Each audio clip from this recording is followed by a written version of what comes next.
up, everybody? Great to see you as always. And let's be honest, you know what to do. Hit like and subscribe, and let's get after it. Hi, hello, and welcome to your favorite average to good podcast. Call it what you want. I'm Jimmy Conrad alongside No Chill Chuck, also known as Charlie Davies, and Big Tones, Tony Miola. And we have a very full podcast for you today.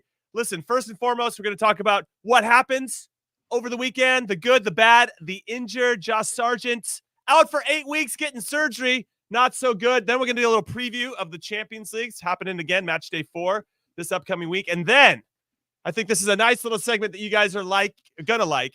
We're dedicating the last part of today's show to you, the audience. Okay, so if you're watching live, please drop your takes and questions in the chats. We'll do our very best to answer all of them. But then we also are encouraging you to trigger us if possible. You try to trigger us. They do it all the time, Jimmy. They try every show. Well, they know that you're looking to take the bait. You're like a big marlin out in the ocean. Let's be honest. I haven't taken the bait in a long time. It's been a while since somebody. He's been on vacation for weeks. That's why. That's true. Hey, no.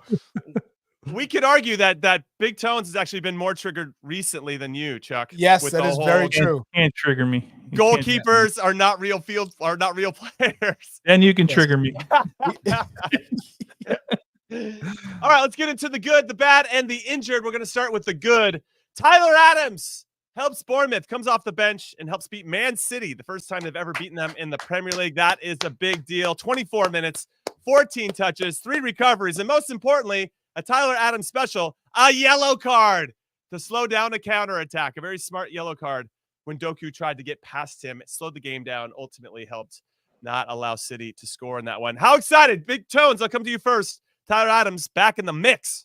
Yeah, it's hard not to be excited, right? And see him get back on the field. And I know everyone wants to be cautious with Tyler. And, you know, he got, 24 minutes in that match and a little bit of stoppage time. But he looked himself, right, at that jumpy player that's always looking around for the ball and trying to, jam up passing lanes, not afraid to get into a tackle, didn't look slow at all, didn't look fearful in running.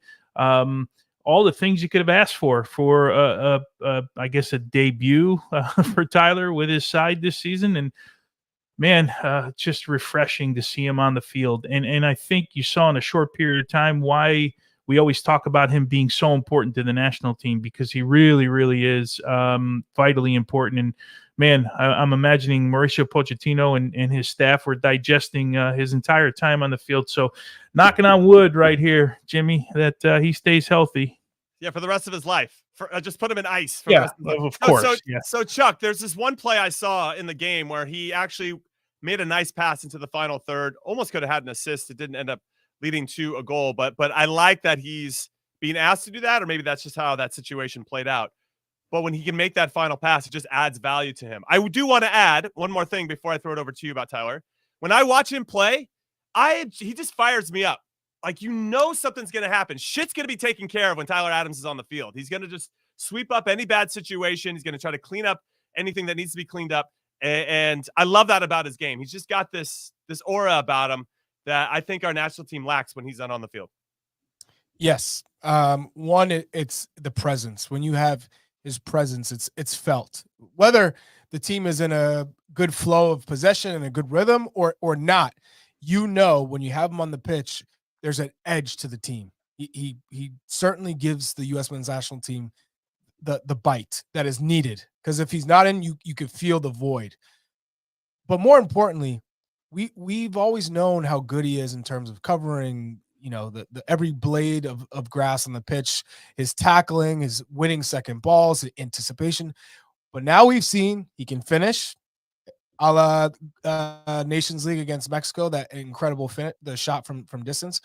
But also, he is an underrated passer. Sometimes he thinks he's a little bit too good of a passer at times, and he would probably admit to that. Yes, he knows it. He knows how to come at him for that. But he does have the right touch to make different types of passes and the right technique to do that, and he likes that challenge. He wants to be known as a better distribution, a midfielder with better distribution. So he is crucial. He's critical to the success of the U.S. men's national team, and I'm glad he's back. He's healthy, and the fact that Areola trusted him in that moment when they had the lead to bring him into the game tells you just how important he is to the team, given he doesn't have that much minutes under his belt. But in that moment when they have to protect the lead with that much time, he decided to put Tyler Adams into the game because he knew he could rely on him. Yeah, so Bournemouth have one game left before the international break. They play away to Brentford next weekend. So we'll see if he gets to start. I don't know if he will, but he's starting to look like he's ready for that opportunity. And to Big Tones' point, long may that continue. Let's please stay healthy. All right, let's, instead of staying in the good, let's just move to the bad. We'll just kind of keep jumping around here. The bad is Malik Tillman. Now, Ajax versus PSV, the topper, the big rivalry, one of the big rivalries in the Eredivisie in Holland was played out. PSV had the lead and they lost it 3-2. Now, when it was 2-2, the goalkeeper for PSV tried to play out of the back, played it into Malik Tillman. Very similar to what we saw with Johnny Cardoso against Canada, where he got lost the ball in a bad spot. And then one or two passes later, Ajax scores in this particular instance, and then they go on to lose. So Malik Tillman not looking good. So he's going to fall into the bad category, Big Tones.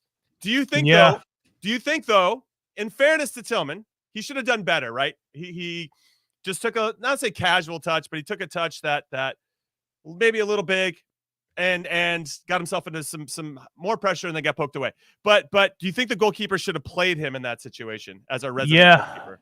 Yeah, if you can't play the ball to him that he can touch it first time and make a pass, it's really difficult. You got somebody draped on you, so the touch has to be perfect. It gets kind of caught under his feet, and he's staring at the goalkeeper, and he's trying to play it out to his left, to the right fullback, and just gets it all wrong. And that's right. Just a horrible touch, but it gets caught under his feet. But my first question, if you're managing, of course, you're looking at the game, you're looking at Tillman, right? Because he's the one who gave the ball away.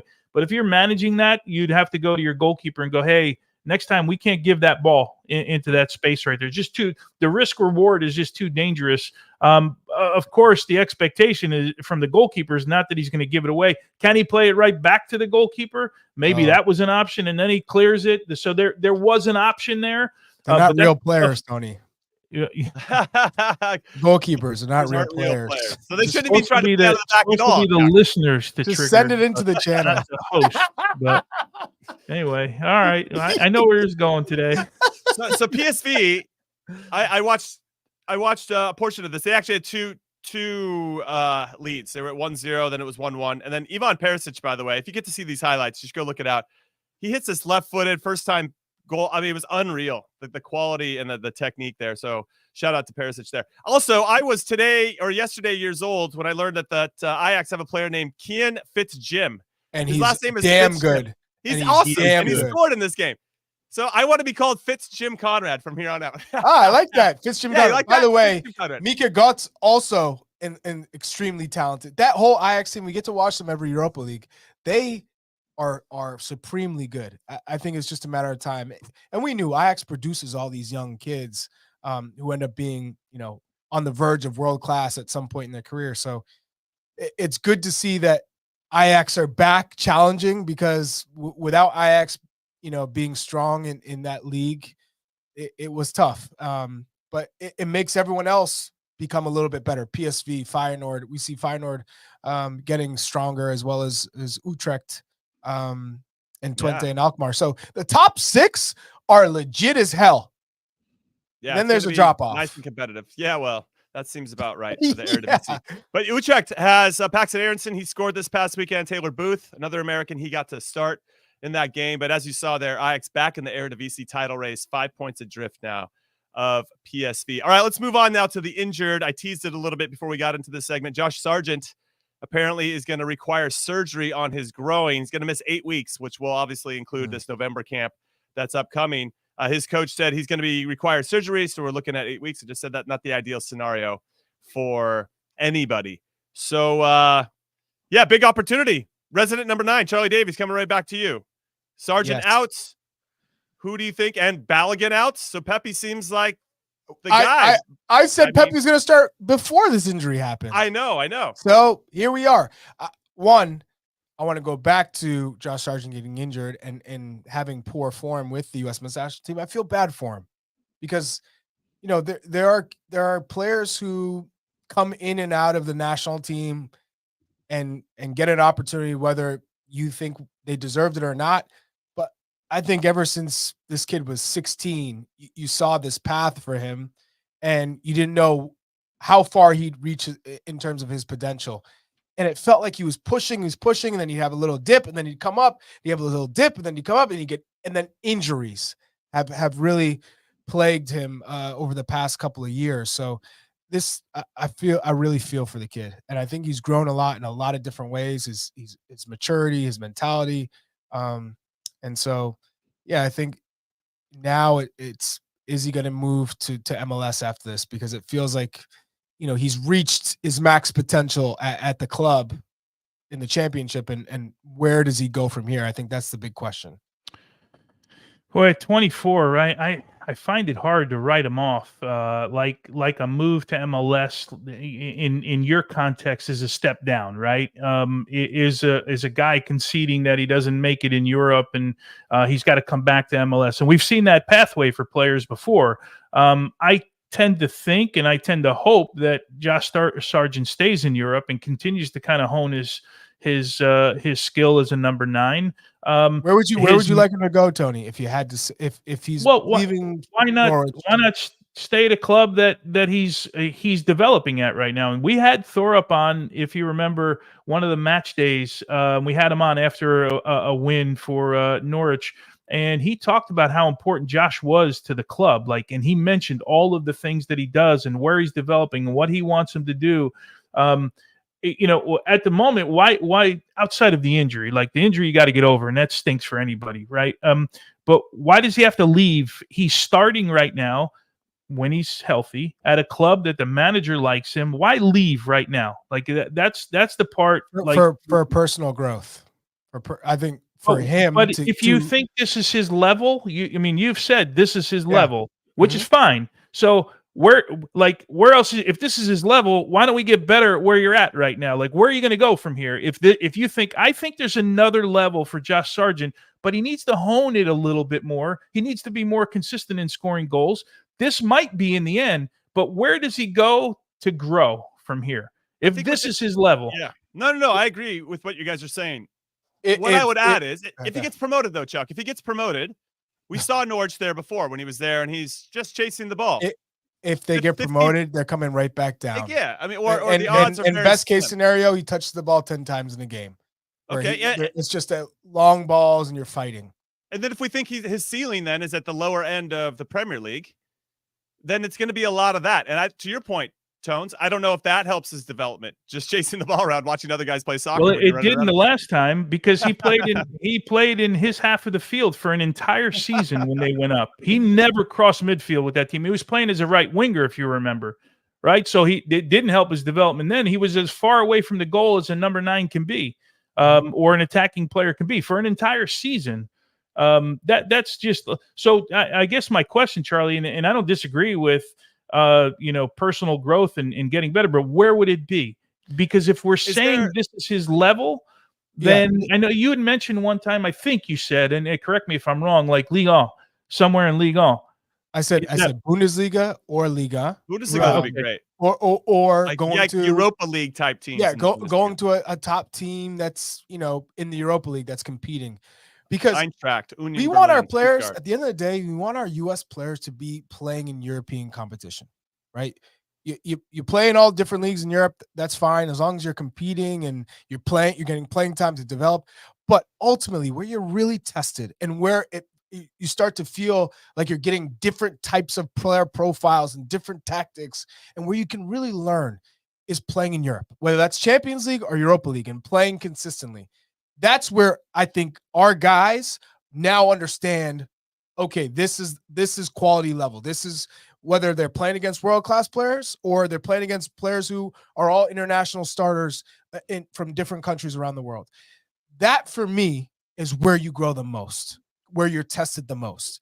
So could you find yourself in a club that is competing in Europa League, and one of the teams that are, whether they advance to deep in the competition or ones that just get out into the knockout stages, those are the type of clubs we want our players to play at. And I think Josh Sargent could find himself on a club like that. I wouldn't say he's a Champions League level player, but he's certainly in my mind, when he's fit and in form, could thrive in a Europa League team.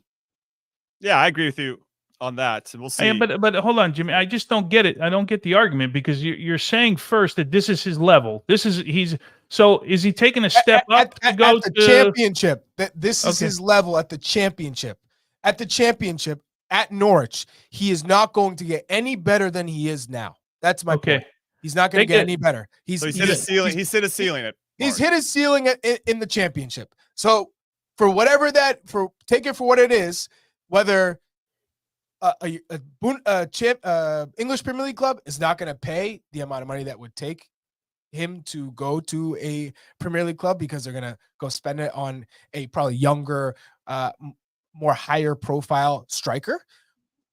No one else in the championship is going to buy you, because you're already in the championship, and Norwich wouldn't sell to competition if they're trying to move up themselves. So if that's your max with the players that you're playing with, then why wouldn't you leave that bubble to try and take steps further in development, being pushed a little bit more to play different styles, to playing European competition? That is why you leave the championship. Yeah. Because that part, finding a different style, I'm good with that. Championship is a grind, and it's a lot of games. And if you're playing, great, you're playing, but it's a certain style, and it's helter skelter, and everyone's trying to chase the Premier League dream. That's what it is. It's all like the same type of teams. All right, 4 goals and 5 assists so far for Josh Sargent. What's one off the top 10 in the goal scoring record or the top 10 of the championship right now. Obviously, missing 8 weeks is not going to help his cause to break into that top 10, but hopefully he can find some form when he comes back. I will say, good opportunity to be a student of the game. Like, if you're injured, there's still opportunities for you to get better, to watch yourself, to watch others, to continue to learn and strengthen in different areas. So hopefully he'll find some silver linings in this injury, though we hope that he comes back sooner rather than later. All right, back to the good. We're going to move right back into the championship. We'll stay there. Haji Wright scores and has a sick assist for Coventry against Middlesbrough at Middlesbrough. 3-0. Coventry wins this one. Now, Middlesbrough did have a red card early on in this game, and that they just couldn't catch up. Haji Wright, 4 goals and 1 assist in his last 5 starts for Coventry. He's got 6 so far in the championship. That's good for 3rd in the championship table overall for the Golden Boot race. Borja Sainz, Norwich, Josh Sargent's teammate, has 11. Yeah, that's pretty good. Haji Wright's got some work to do to catch up there, but he's been on fire recently. Will that mean a start against Jamaica in November? We'll have to wait and see. Brendan Aaronson, keeping in the championship, leads with a big win over not a very good Plymouth Argyle, but 3-0 at home, and Brendan Aaronson scores. You love to see it from his number 10 spots. 13 matches so far in the EFL Championship, 11 starts, 4 goals, 1 assist. Those 4 goals are second best in the club. Whew, big question here. Before we get into this question, Christian Pulisic also started as the number 10 for Milan in their 1-0 win away from home against Monza. I thought Pulisic was bright as always, always dynamic when he's in and around the ball. And he had the cross, kind of the hockey assist to Rangers' goal, who, I don't know. Can you talk about that game a little bit more, our resident Milan fan? Give us the do you think there's a Christian Brendan Aaronson number 10 conversation to be had from Mauricio Pochettino? Well, Pochettino seems like he likes Aaronson in the number 10, right? Based on what we saw, because if you remember before that camp, he said he was playing in too many positions, and I'm paraphrasing, right? So he needs to settle down in one position. It seems like that's where they see him as a player. And Pulisic's playing as the number 10 because he's playing wherever Milan needs him right now. Whether he's played out left, he's played out right. He's played when they went a man down a couple weeks ago as the lone striker in a 4-4-1. He's done everything for Milan. I like him in that position. I also like him more when he starts on the left and comes to the middle of the field, right? Because then he's not so static in the, from a defensive standpoint, the teams that he's playing. Like, you got to look around. He starts over there. He finds himself. He's running through the middle of the field. He's got so many qualities. As far as the game goes, they were lucky to win, period. The Monza goal should have never been called back. I don't know why it was. But we can leave that discussion for another day. But yeah, I mean, Pulisic looked like he's over the illness and did what he did. The assist, he actually plays a great ball in to Morata, who's trying to head it on goal to the far post, and it hits off a player. And then Reinders comes in at the back. But he helped create that goal. It's a perfect ball into Morata. Yeah, Chuck, any thoughts on this number 10 conversation? Because we saw basically Brendan and Christian sharing that space against Panama. Do you think he'll get either one of those guys will? Because you got Tim Weah now. Yeah. Who's starting regularly for Juve, started against Udinese this past weekend. Juve's 2-0 win. Don't forget that Wes McKennie has been used as a 10 now with Juve. That's true. Under Didn't start this weekend though. McKennie did not start. No, but he had played so many. He had scored the previous week and the week before, so it was more of a rest. What makes me nervous is that Thuram started in front of him, and Thuram scored a hell of a goal against Udinese. Yeah. So, but we already have seen what Thiago Motta has said about Wes McKennie and how important he is to the team. So, what I will say is, we know what Brendan Aaronson is in the midfield. We know his style, and is that the best style to get the most out of the front three for the U.S. men's national team? At the moment, no, it's not. So Christian Pulisic, I think he thrived on the right side as well with Pioli, which I don't think anyone expected. All of a sudden, his whole career has been on the left. He's been, maybe underneath central. Now he's on the right, and he absolutely killed it in his first season in Serie A. So the best part about Christian is he'll be effective wherever you see fit. He can be effective. It's just putting the right pieces around him. So if Pochettino goes, you know what? Timothy Weah is definitely got to be my right winger, but he's also played as a left winger at Juve. So I like that flexibility of knowing you can move around players and depending on the opponent. So I think at the moment you're looking at, is Christian going to be your 10 or your left winger? And then if he's not the 10, who is the 10? And I don't think anyone has filled that role. So you have more options to strengthen the team in that left wing spot if Christian's playing central. So this goes back to, do you want your best player to have more touches in the game and more influence if he's central versus being in the left or right position? It just depends on who you want out wide to create your width.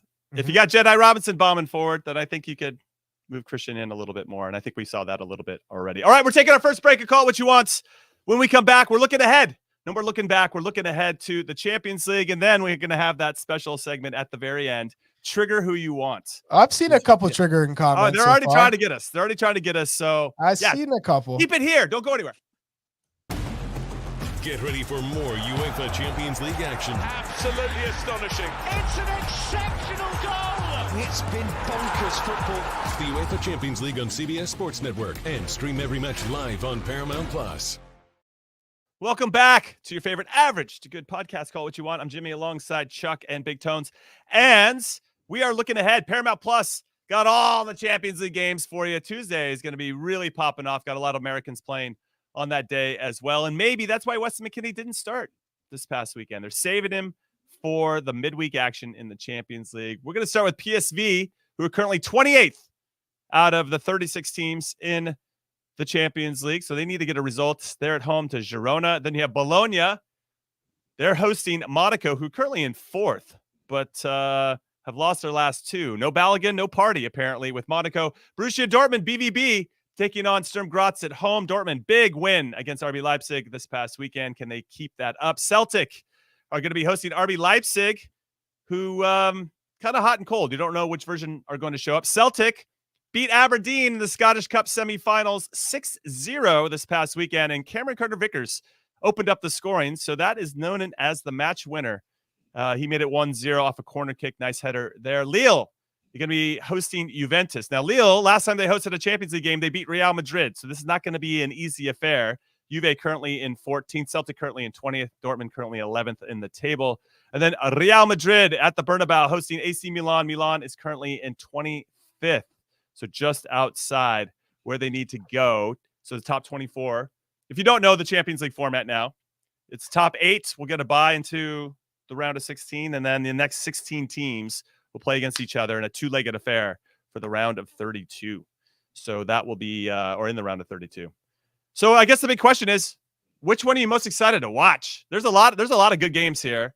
And I already kind of know what Tones is going to say. But so Tones, outside of Real Madrid, AC Milan, which one are you looking at? I know you're watching that one. I kind of Lille for me was a really interesting game for a lot of different that's where I was going to go. I was going to go Lille Juventus in this one.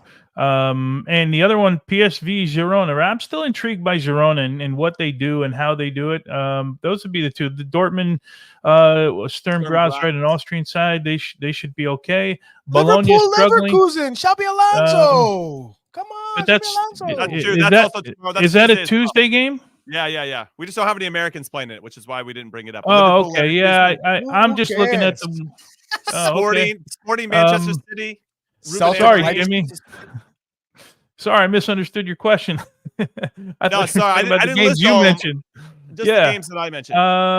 Liverpool, Leverkusen. No doubt about it. There's obviously storylines there. That'll be a fun one. Now I'm looking at the big picture of all these Madrid games. Milan is awesome. It's massive, but I'll be watching that one. Yeah.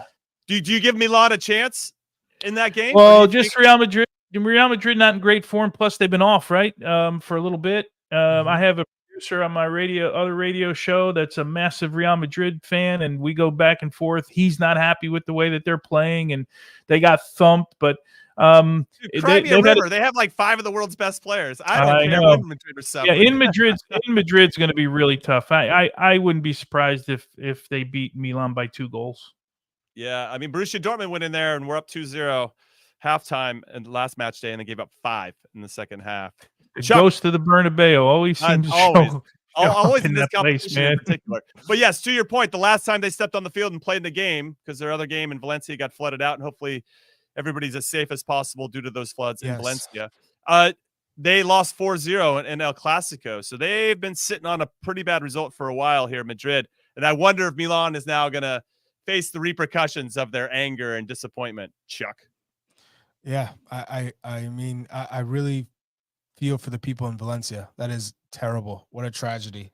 I don't think anyone ever thought that would be a possibility. So prayers to everyone in Spain. But I think when you're looking at this Lille Juventus, given that Lille took down Real Madrid, and you have Jonathan David and the Canada rivalry and Weston McKennie in the midfield, who's not just a defensive player anymore. He's kind of given the responsibility of creating and being a big player in transition and spreading the field, using the ability to switch the pitch. Like, it's been incredible to watch his development at Juve. And then Timothy Weah, who's really tight with Jonathan David, and just seeing him being trusted, which is awesome to see. He's got tools that you can't teach, right? The quickness, the speed, the IQ of the game. I'm really pleased with his growth and development, especially given, the last time he played for the US, right? It was a big shock because it was so out of character from Timothy Weah to lash out and get a red card. But those things happen, and you learn and you grow from them. And I think we're seeing how you move forward, how you move on, how you learn and grow from that. And so that's a match I'm going to have my eyes on, because Jonathan David has been thriving. And the big question is, sure, he's like Josh Sargent at his level at Lille, and he's been consistent. He's got his name on the team sheet every week. He's going to play. But what's his true potential? What's his real level? Because no club has come in for him for the big money that's going to take him out of the hands of Lille. So Milan was in for him for a while, and they couldn't get a deal done with him. 2 years. Do you think he could? Do you think he'd be the answer? That's the real question. You're asking about testing yourself. That would be that. I think that would be a really good test for him, right? And if we're thinking that Pulisic in Pulisic, Weah, Musa, McKennie, we think those guys can be successful as CONCACAF players in Serie A. I mean, why wouldn't Jonathan David fit into that category as well, right? If we think he's one of the top players in the region, So I think most of those things you never know until a guy gets there, right, and sees how he fits in with that particular club. But I do know Milan was in for him for quite some time. Yeah, what's interesting about Jonathan David, I guess Tim Weah has said that David is interested in playing for Juventus. So maybe we could add another CONCACAF player to. They could use it because they Bianconeri. don't have anyone for Vlahovic right now. I mean, that's true. It's been 14 games straight of him playing. They don't have anyone to even rotate him with. So, and he's not scoring. So, hey, this is a good game. Make it happen. This is gonna be a very good game. So they've played 3 games. Lille played Sporting Clube de Portugal and lost that one away in Portugal 2-0. But then they beat Real Madrid at home 1-0. Jonathan David scored. Then they went to Madrid and beat Atletico Madrid 3-1. Jonathan David scored. So it's not like he's not proving himself against top sides.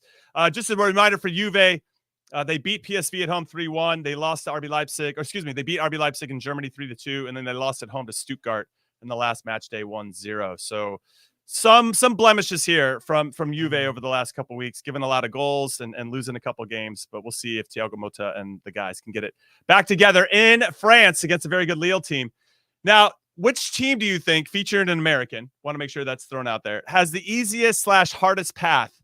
Because we are nearing the halfway point of the Champions League, and we got sent a challenge. But I honestly think, since we're on Juve, I think Juve might have the hardest schedule. They play away to Lille, away to Aston Villa, home to Man City, away to Club Brugge, which is never easy, can be a trap game at times, and then home to Benfica, who are always tough to play against. I mean, it's always Portuguese teams always seem to show up in European competition. But that's my vote would be Juve. Tones, do you have? I mean, Milan seems they've had the hardest schedule so far. Milan, right? Remember, they opened with Liverpool in Milan. They lost 3-1 there. They had Leverkusen away. They lost 1-0 there. Brugge was the last game they won. This is the first win they had.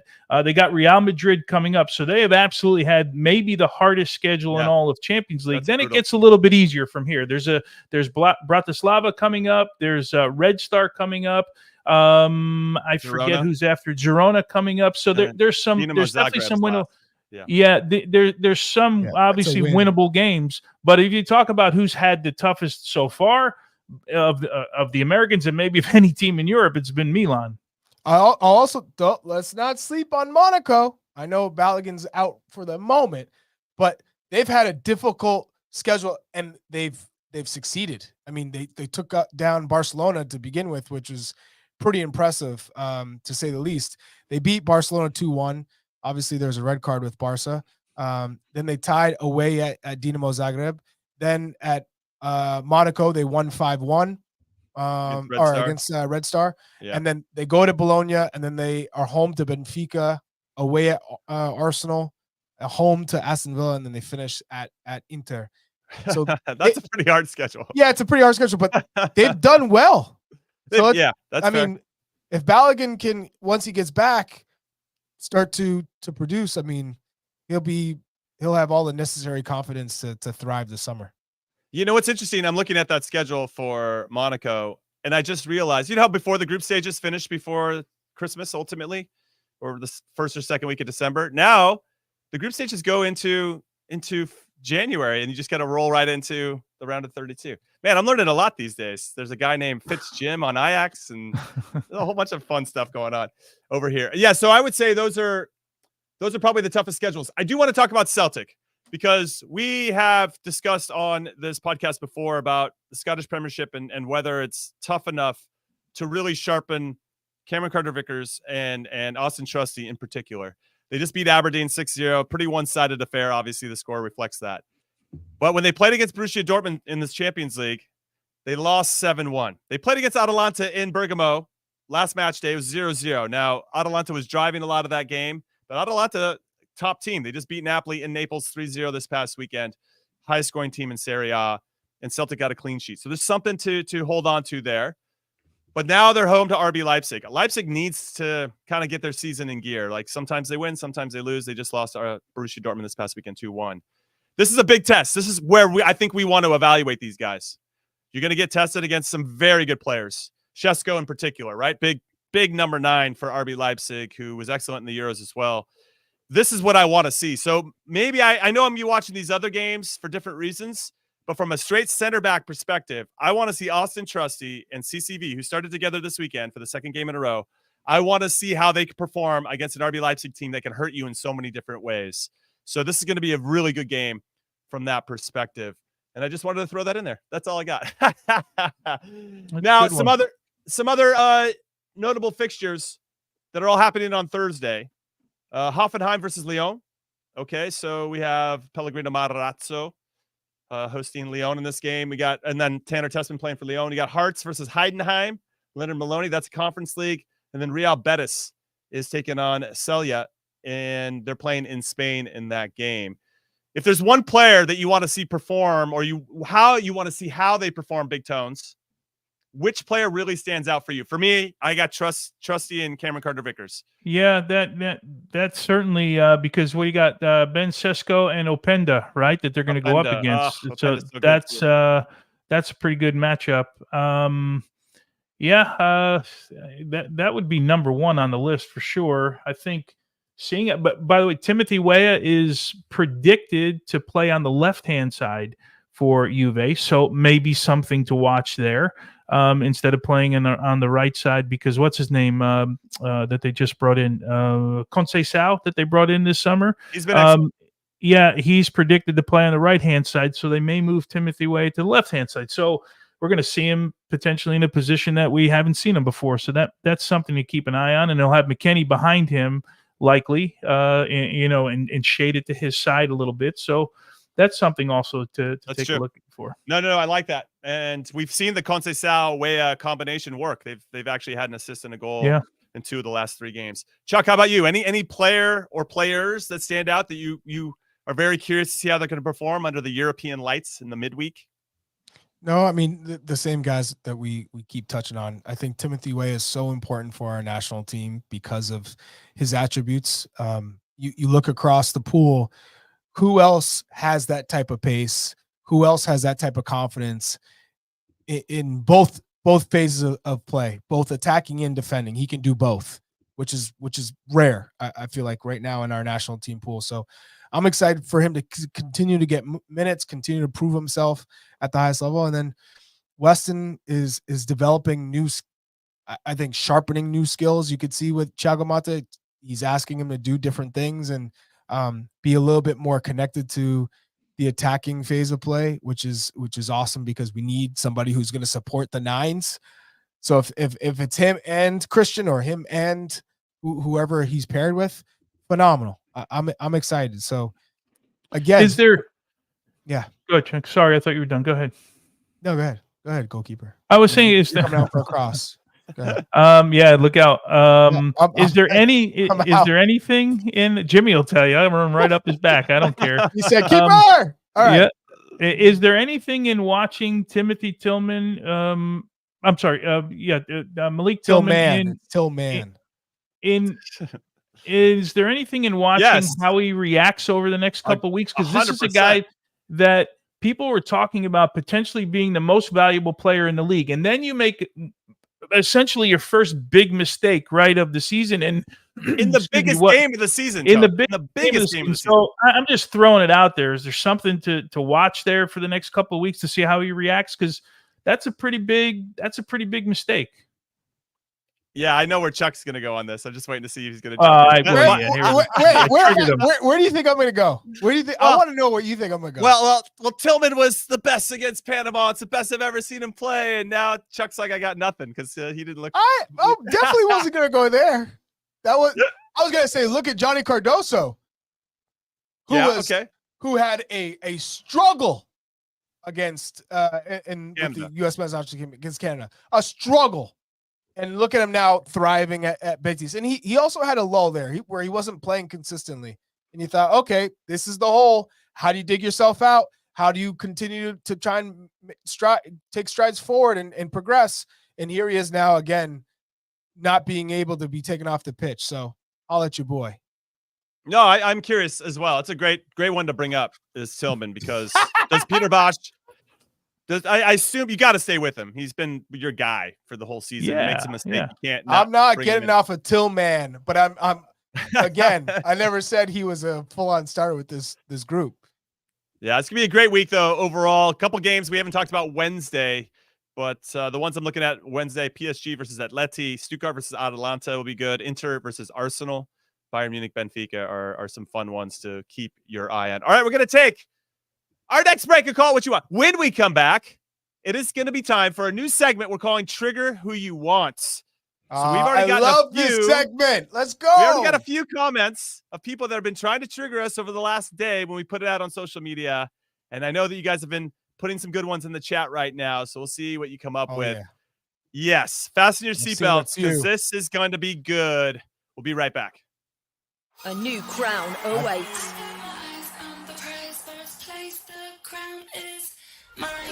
Brilliantly taken. The journey to become European football royalty has begun. A stunning goal. The UEFA Europa League on CBS Sports Network and stream every match live on Paramount Plus.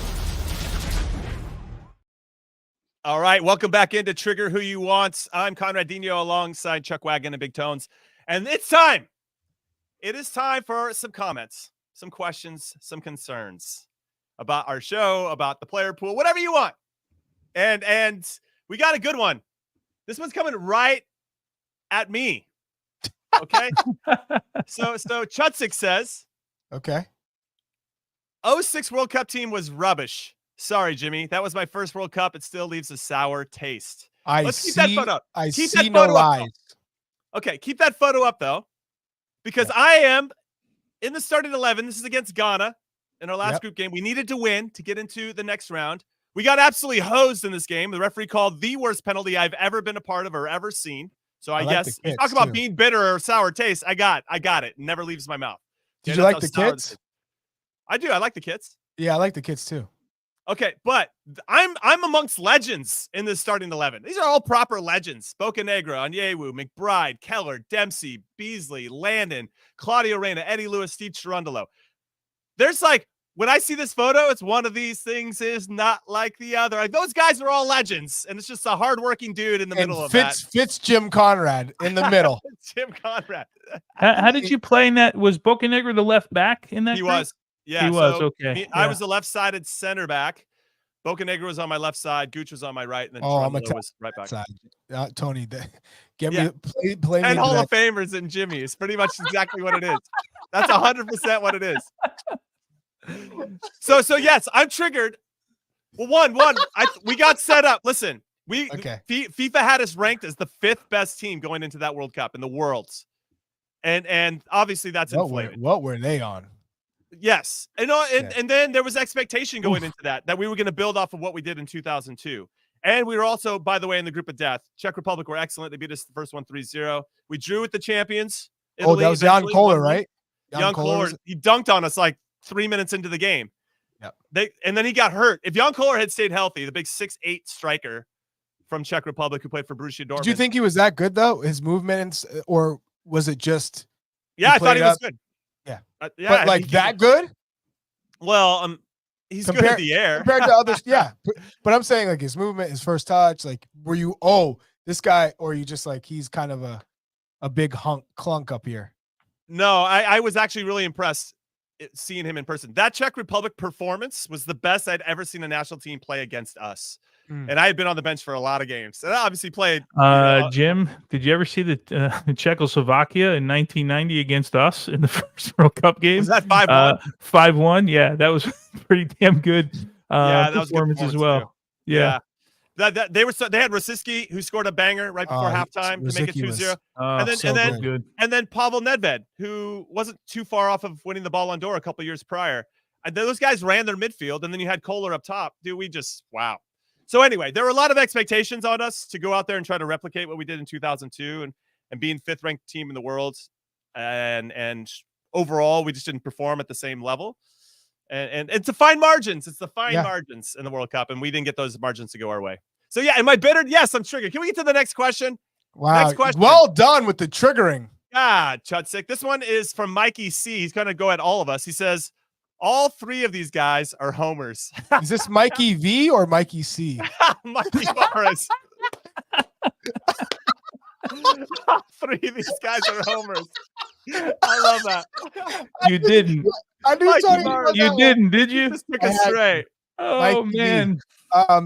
Who's addressing this first? I can tell you one thing right now. In terms of homers, I feel that I have to go so far in the opposite direction to prove that I am not, almost to the detriment of my word. Like the last thing I want to do is favor a team because they're home. If anything, I have higher expectations as a quote unquote homer. I'm not gonna, oh no, that was great and always half glass full and we're the best. No, I don't think we do that. That's what's funny. No, we don't. We've never done homer, that. by the way. Yeah. Yeah. Weird. Well, either way, you did a great job triggering. Yeah. Mikey, whether it's C or V or whoever it is, maybe Charlie is a homer, but you're talking to the wrong guy here, man. That's all I gotta say. Yeah. I want to know what one comment that he thinks all three of us said that falls into the homer. Well, you were a homer. That I will vouch for him. You were a homer during like the Berhalter World Cup run. That was you were a full on homer. You were Kool-Aid. Ooh, it's Big Tones or me? No. In the World Cup qualifying run, you were all like, "No, they're doing fantastic. They're a young squad." Yeah, you kept going on and on about it. I don't remember that. This is No, you were ultra positive. It was good. It was nice to see, but yeah, you were a homer. Well, I like to have balance, Chuck. There's balance. You can't be super negative the whole time, and you can't be you got him again, and rainbows and I know it's too easy. It's too easy. Okay, fine. It's way too easy to get him. Oh my god. All right, we got one from the live chat. This is from this show. K Plum says, I got a whale. Tuchel would have been a better hire than Pochettino. That's a hot Christian take. Pulisic. Tuchel didn't like Christian Pulisic at Chelsea. Didn't play him. Maybe they could have figured it out at the national team level, but I already strongly disagree. When Pochettino's always been a fan of Christian Pulisic. That's all I'm saying. Yeah, I'm not agreeing to this one. Two very different styles. And, would you say there's the whole culture fit? Do you think he would get the most out of the players? Or do you think he'd come in and say, this is what we are. This is the rigid, tactics I have, and we're going to go my way or the highway. And would that work with this group? And I don't think it would. I honestly don't. It always ends sour with him. And I think sour. that's what we would have had. Yeah. A sour. I don't know if that's going to trigger. Pool. I would disagree. That's all. A sour player pool. A sour player pool. All right. Never heard that one. Here's another one. This one's from Dalton. Okay. And Chuck and I glanced this one early in the comments. Dalton says Weston McKennie is more influential when he's at his best than Christian Pulisic. Okay. Chuck? Well, is this going to trigger you? Are you triggered by this? I'm not. I'm above this. So Weston McKennie is more influential than when he's at his best. When Christian is in a hole or in a rut and has no confidence or is injured. Yes, but we all know we saw Christian play at AC Milan last season and how good he was. He took Serie A by storm, and he's Milan's best player now. And sure, Milan's not where they were when they won the Scudetto a few years ago, but Christian Pulisic is the real deal. And leave it at that. We've seen him come up in the big moments with the U.S. men's national team as well. Let's not forget those big moments in Man in the Mirror and Nations League and scoring those big goals. The World Cup against Iran. So I'm a huge fan of both of them. And I see the value, the impact, the growth in both. What a homer. You're such a homer. Christian Pulisic is the better player between the two. At their peak. Yes, when they're at their best. Yeah. When they're both at their best, for me, I'll take it in maybe a slightly different angle. They're both equally as influential in what they do. Christian inherently is going to put up numbers when he's at his best, right? And those are going to look sexy, and it's going to be goals and assists. But the work that Weston McKennie does on the field, there's not a real number, right, that you can equate to what Weston McKennie does on the field. A lot of it is the eyeball test and the work that he does. So I think they're both equally as influential for the national team when they're playing their best. So maybe just a different take on it, different angle. Very diplomatic there. No, that's a homer. No, but Christian is better because he plays for a better club. That's the gotcha. And that's Milan. How about that one? There you go. Okay, I'll take that. Charlie above this, Chuck Wagon Davies. I love that. Yeah, appreciate you, Anthony. He's a real one. He knows. Chuck is above this. All right, let's move on to Kenyon. Kenyon says Cavan Sullivan is the USA's Lamine Yamal. So we should start him in the 2026 World Cup. Not just we should take him to the 2026 World Cup. I'm gonna flip this computer and throw it off the building. Are you? Go ahead, Chuck. Chuck's triggered. Kenyon, Got him. have you seen what Lamine Yamal's doing right now? Come on, man. This guy has one less goal contribution than Lionel Messi at his best at the same age. Or how is it? 50 appearances. Let's be real. Lamine Yamal is from a different planet at the moment. He is incredible in every facet of the game. Nowhere near. Cavan Sullivan's playing in MLS Next Pro. What? Against a Union team that can't even make the playoffs. Let's be real. Are you crazy? Got him. Man. That's that. Chuck was not above that.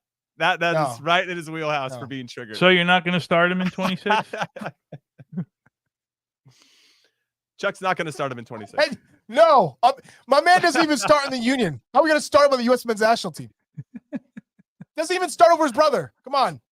Let's give him some time. Who's that, Kenyon? Let's give him just a little bit of time to develop. Yeah, How about let's we do that? Yeah, how about Yeah. eight more years? How about that? Yeah, 2 more World Cup cycles.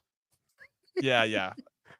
Two God, more World Cups. How are we talking Chuck- about the national team? He's not even playing with the Union. Like, it's one thing if he's even playing. We're not even saying Yeah, he's playing like well. if he's. Yeah, I He's not agree even with you. If he's starting for the Union. yeah, let if he alone was owning playing it with for the the Union. Right, Yeah. right. Come How old on, is he man. again? 15, 16? How old is he? I don't even know. I think 17? he's 14 still. 14? Yeah, Yeah. he might Yeah, be look just this 15, up. but he's Let's start him in Come 2026. let's hype him up. Put all the pressure. we possibly can on He's him. 15 years yeah, old. he's 15. Okay. Jeez. Yeah. That guy doesn't need that. 6 years. So 6 years till the next World Cup. Yeah, so he's going to be 21. 21. Yeah, Perfect. perfect. Yeah. If Kenyon just Coming right said into 20, his Lamine Yamal phase. Perfect. 2030. Let's say 2030. That's what Kenyon should have said. 2030 World Cup. All right, moving on to the next one. Kelly says, and this is for Big Tones. I think goalkeepers are just as good-looking important dude. as outfield players. Great I think. teeth. Look at those teeth. Look at the smile. The hair, it's all working for you there, Big Tones. Yeah, he's got it all right there. And he's got Face, me too. So he's got it all. Face, He's got it teeth, all. hair, gel, energy. Little Jose Burciaga behind us here. Yeah, Jimmy, what is this? I'm assuming this is Open an Cup. Open Cup win. Open Cup trophy where we beat Chicago Fire in extra Look time. at what the Open Cup means to legends. You know, just show this picture. That's it. There you go. This is happiness. This is Christmas morning. That's it. Yeah. So a shout out to the hashtag. was Kelly, free I Tony. agree. There's no triggering here. I agree. This might trigger Charlie that goalkeepers are as important as outfield players. No, but I it won't- absolutely love it. I won't see the value in goalkeepers. trigger me. I You see see? the value. All right. There you go. Well said, Kelly. Yeah, well said. All right. A little love for Big Tones. Yes, That's always big- necessary. Hey, Andas Brown, big tones, the jawline, impeccable. Good solid jawline. All right. This next one is from Seagom. And Seagom says, we are 3 to 4 Pulisic level players away from being able to make the quarterfinals of the next World Cup. Even at home, we are miles away from making it that Ooh, far. I'm gonna let you take that one. Go Woo! ahead. I'll go first. ahead. I'll go Yep. Tones. I'll go first a little bit. I'll tee you up. So ahead. what I'll say here is, with the format being changed, it's going to be a little bit easier to get out of your group. And then if you can win your group, you get into the round of 32, and then you just never know. I'll say that. I think we have the talent to make a run into the quarterfinals. We got to the round of 16 in the last World Cup. So you'd like to think, on paper, in theory, whatever you want to say, that experience will help guide us to being even better the next time around. Now I'm going to pass it over to Big Tones, who actually played in the 1994 World Cup, the last time we hosted one on the men's side. And Big Tones, playing at home is just a different gravy. It gives you a little different jolt, I assume. Yeah, and there's a different pressure as well to playing That's at true. home. But if we just take this particular team and see what they did as what were we, the second youngest team in the 22 World Cup, and seeing what they did to get out of the round, what leads you to believe that this group, with some tweaks and getting back to form, can't get to a quarterfinal of the World Cup? I think it's a bare minimum. But yeah, look, I wholeheartedly disagree that if you're thinking you're going to develop 3 or 4 Pulisic-like levels, unless you think 2 the years. players in here the Gios, the Weahs, the McKinneys, the Adamses, like, need to get to Pulisic's level. If that's what you're talking about, okay, I can understand. But if it's like 3 or 4 other players coming out of the woodwork that are going to be Christian Pulisic, we may as well play Cavan Sullivan in the next World Cup and just scrap it at that point and get his World Cup experience in there. Like, I disagree with this statement for sure. Slonina and goal. That was a slight trigger from Tony. Okay, yeah, I like it. He raised his voice a little bit. Yeah. Chuck. He said, I don't know. I don't get it. Okay. If they like that, then I just don't know where that comment came from. I don't get it. So bare minimum's quarterfinals. I think we're all in agreement there. Bare minimum. You hire Mauricio Pochettino to get you to the round of 32. You get out of here. You're hiring him to get you to at minimum quarterfinals on home soil. 100%. At minimum. 100%. Minimum. And then if that quarterfinal, if we lose that one, we better play our asses off, and we just got unlucky. It's one of those. There needs to be. I don't even want to even get to that point. I whatever. don't even want to hear that. But again, in all World Cups, you gotta have a little luck in who you draw. When you draw them. Our players who were suspended on yellow cards missing that match, or there are certain injuries, a little luck just goes your way, and you can have a deep-ass run in this tournament. So, I mean, still, regardless of that, quarterfinals or bust. Quarterfinals and or bust. we all, minimum. and I think we all have a 100%. I think we all have a little hope that they can take it a little bit further and do something that no U.S. men's national team has ever done. Yeah, that would be unreal to get to a semifinal, and then who knows? You're playing with that house money, but that quarterfinal feels. I'm sure they can feel it too. Maybe they're not saying it out loud, but this week didn't we get like in the 30s? Didn't we get to a semifinal? Like, I know there were only a couple teams at that point. I think we got to a semifinal right at one point. Not in the modern game. 1930. I think you're right. We did get to the semis. But there were only like there was 4 teams, 6 or 8 teams or something. Was that no yeah. We entered first round was the semifinals at that point. Yeah. No, but I think we did. Maybe someone could check that. I think we did get to the semifinals in one of those real early World Cup. Of course, the modern game is 2002, right? So, what about this comment? Jimmy wouldn't make the player pool in his prime right now. National team player pool. Did you didn't just read that? That's from Chuck right now. Chuck just to the top of his mind. That right here it says Sam Hedges. I wouldn't make the player pool right now. You wouldn't make the player pool right now. Would you make the player pool? I think in your prime you would, Jim. You'd make the pool for sure. Yeah, I agree with. Tom. What kind of support is that? I made it up, and the real answer was you'd be in the team, Jimmy. You'd be at the very minimum. You'd be in 18. What are we talking about? Given that we have the player pool, right?